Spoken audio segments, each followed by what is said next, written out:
Police को एक call मौसूल होती है कि इस तरह घर में एक खातून की लाश पड़ी हुई है। पुलिस वहाँ पर पहुँचती है तो पता चलता है कि इसका नाम निम्रा है और ये लाश जो है तकरीबन कोई 2-2.5 घंटे से घर में पड़ी हुई है। निम्रा थी 32 साल इसकी उम्र थी। ये अपने घर में मौजूद थी कि इनको किसी ने घर में आके छुरियों के वार किया और वार करने के बाद कत्ल किया। एक बंदा है जो मास्क लगाता हुआ नजर आ रहा है और एक तौलिया लपेट के जाता हुआ नजर आ रहा है। तो उन्हें ये कंफर्म हो गया कि कातिल यही है। अब ये कौन है? ये इतना शातिर मुलजम था, इसने जिस पॉइंट पर मोटरसाइकिल खड़ी की आके इलाके में, इसको पता था कि वहां पर कैमरे नहीं है, वहां तक एक्सेस नहीं है और ये वारदात करने के बाद फरार दूसरे रास्ते से हुआ। ये इनका रिश्तेदार है, ये इसकी खाला का बेटा है। इस अलमारी से इसने पैसे लिए, उसको डरा के निम्रा को, वहां से 10 लाख रुपए इसने निकाला और वहां पर 12 लाख रुपया और कैश और सोना भी और मौजूद था। ठीक है। वो घबराहट में इसको पता ही नहीं चला। जब ये निकलने लगा वहां पे तो निम्रा को इसने धक्का वगैरह दिया तो वहां पर उसका हाथ जो है उसके मास्क पे पड़ गया। ठीक है। जब मास्क उतरा तो उसको नजर आ गया ये तो वो कजन है। वो जब बोली तो उसको ये डर पड़ गया कि इसने मुझे पहचान लिया। देन इसने वहां पर छुरी के वार करके जो है वो निम्रा को कत्ल कर दिया। अस्सलाम वालेकुम, डिजिटल बॉक्स के साथ मैं हूं मोहम्मद उस्मान। नाज़रीन, कुछ रोज पहले शफीकाबाद के इलाके में दौरान डकैती फिर से कत्ल की वारदात पेश आई। अब ये सारा माजरा क्या था और इसके एक और हैरान कुन इंकशाफात हैं कि कत्ल करने वाला कौन था, इस सब पर बात करने के लिए मेरे साथ मौजूद है senior crime analyst Numan Sheikh Sahab. इनसे जानते हैं। शेख साहब अस्सलाम वालेकुम। वालेकुम अस्सलाम। शेख साहब खैरियत से हैं आप? जी जी अल्हम्दुलिल्लाह। शेख साहब, शफीकाबाद में फिर से दौरान डकैती जो है वो कत्ल की वारदात सामने आती है, तो ये कत्ल करने वाला कौन था और ये डकैती किस तरह से की गई? जिस्मान बिल्कुल ये एक ब्लाइंड मर्डर था। ये तकरीबन 10 तारीख का वाकया है जो कि पुलिस को एक कॉल मौसूल होती है कि इस तरह घर में एक खातून की लाश पड़ी हुई है। पुलिस वहाँ पर पहुँचती है तो पता चलता है कि इसका नाम निम्रा है और ये लाश जो है तकरीबन कोई 2-2.5 घंटे से घर में पड़ी हुई है। जिसके बाद वहाँ पे डीआईजी इन्वेस्टिगेशन जो सैयद शान रज़ा है, वो एसएसपी इन्वेस्टिगेशन मोहम्मद नवीद, ये पहुँचते हैं और जो एसपी सिटी हैं फरत अब्बास, उनकी निगरानी में एक टीम तश्कील देते हैं। वहाँ पर इसकी तफ्तीश शुरू होती है। सबसे पहले तो वाकया ये था कि ये खातून निम्रा थी, 32 साल इसकी उम्र थी। ये अपने घर में मौजूद थी कि इनको किसी ने घर में आके छुरियों के वार किया और वार करने के बाद कत्ल किया। कत्ल करने के बाद कह सकते हैं आप सितम ज़रीफ़ी ये थी कि इनके 2 साल का बच्चा था जो कि इस वक्त इनके घर में साथ था। वो 2 साल का बच्चा जितना होता है वो दरवाजे तक आया, वो सामने इनके रिलेटिव्स का घर था, इनकी नानी का, वो वहां नहीं जा सका।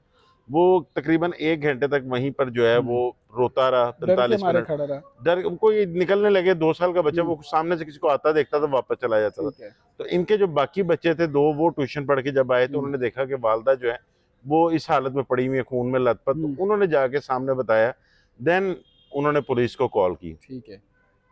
अब ये पुलिस के लिए एक ब्लाइंड केस था। जो शाहजेब पंबो है इंचार्ज इन्वेस्टिगेशन शफीकाबाद, उन्होंने इसकी तफ्तीश शुरू की। सबसे पहले तो वहां पर क्लोज सर्किट कैमरे मौजूद थे। उन क्लोज सर्किट कैमरों को चेक किया गया तो उसमें एक मास्क लगाता हुआ, तौलिया लपेट के, एक बंदा है जो मास्क लगाता हुआ नजर आ रहा है और एक तौलिया लपेट के जाता हुआ नजर आ रहा है। तो उन्हें ये कंफर्म हो गया कि कातिल यही है। अब ये कौन है? इस बंदे, ये इतना शातिर मुलजम था, इसने जिस पॉइंट पर मोटरसाइकिल खड़ी की आके इलाके में, इसको पता था कि वहां पर कैमरे नहीं है, वहां तक एक्सेस नहीं है और ये वारदात करने के बाद फरार दूसरे रास्ते से हुआ। जिसके बाद लोग जो है वो पुलिस वाले, सारी टीमें इस पे लगी रही, इसको ट्रेस करती रही और एक पॉइंट पे आके स्टक होते रहे। लेकिन एट द एंड, क्योंकि कह सकते हैं कि आप जो इंसान खता का पुतला जुर्म अपना निशान छोड़ता, तो ऐसा इस वारदात में भी हुआ, इसने अपना निशान छोड़ दिया। अब पुलिस ने जो है इसको ट्रैक करना शुरू किया। एक कैमरे में जाकर एक बाइक का नंबर आ गया जिस पर पुलिस को डाउट हुआ।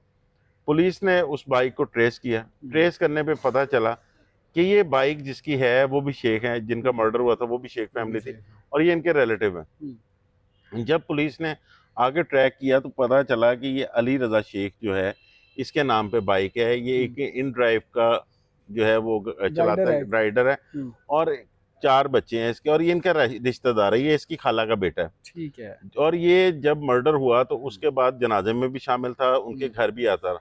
तो यह पुलिस के लिए एक हैरानकुन बात थी। लेकिन क्योंकि अब इसको चेक भी करना था तो ये भी डाउट था कि ये ना हो कि हम इनका कोई रिलेटिव उठा लें तो उसके बाद मसला हमारे लिए खिलाफ हो। तो इसका सारा कॉल रिकॉर्ड चेक किया गया, इसकी तमाम तो ट्रैकिंग की गई।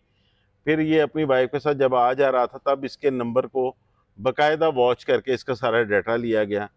फिर पुलिस ने जो है अपनी टीमें लगाकर जो है इसको अरेस्ट किया। ठीक है। अब जब ये अरेस्ट हो गया तो फिर कई सवालात ने जन्म लिया कि आखिर कज़न को कत्ल करने की क्या जरूरत थी।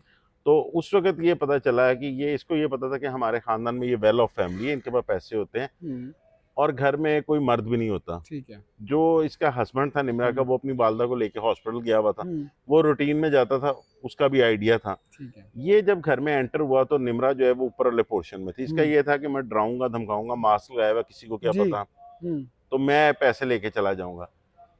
जिस अलमारी से इसने पैसे लिए उसको डरा के निम्रा को, वहां से 10 लाख रुपए इसने निकाला और वहां पर 12 लाख रुपया और कैश और सोना भी और मौजूद था। ठीक है। वो घबराहट में इसको पता ही नहीं चला।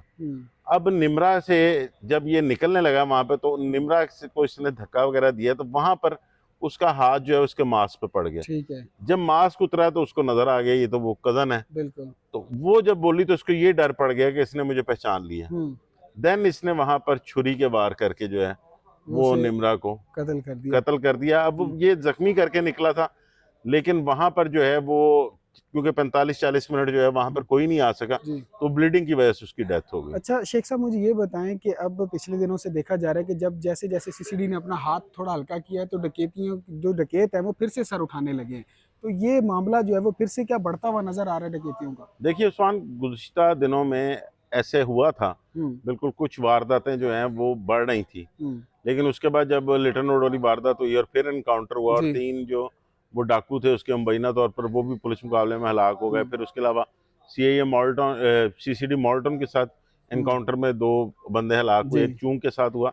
तो ये असल में क्योंकि ये केस उनसे मुख्तलिफ इसलिए है कि वो वारदात प्रॉपर डकैतों ने की थी। ठीक है। ये वारदात जो ये अनप्लान्ड थी, ये वहां पर आया, इसका था सिर्फ पैसे लेके निकल जाऊंगा। ये इसको अंदाजा ही नहीं था कि इसको ये पता चल जाएगा जो मकतूला है कि मेरा रिश्तेदार है। तो फिर इसको अपनी जान बचाने के लिए उसे जो है वो मारना जरूरी था। अदरवाइज जो इसकी इंटेंशंस थी वो कत्ल की नहीं थी। ठीक है। क्योंकि ये इसके 4 बच्चे हैं, ये इन ड्राइव पे वो राइडर है। ठीक है। और वो 4 बच्चे फिर उस तरह पालना, और इसने किसी का कुछ पैसे भी देने थे रिश्तेदारों को, गोया उन्होंने मांगे नहीं थे, लेकिन इसको ज़हन पे ये बोझ था कि मैं इनके पैसे उतार दूं। तो वो शॉर्टकट इसने ढूंढा और शॉर्टकट में इसने अपने भी बच्चों की ज़िंदगी ख़राब की और उनके भी। शेख साहब बेहद शुक्रिया आपके वक्त का। जी नाजरीन, तो आपने सुना कि आखिर किस तरह से अपना ही खालाजाद कज़न जो है वो अपने कज़न की जान ले गया सिर्फ मामूली सी रकम की बिना पर। नाजरीन, इस बारे में आपकी क्या राय है हमें कमेंट सेक्शन में ज़रूर आगाह करें। अपना बेहद ख्याल रखें, अपने मेज़बान को इजाज़त दीजिए। अल्लाह आपका हामी और नासिर हो।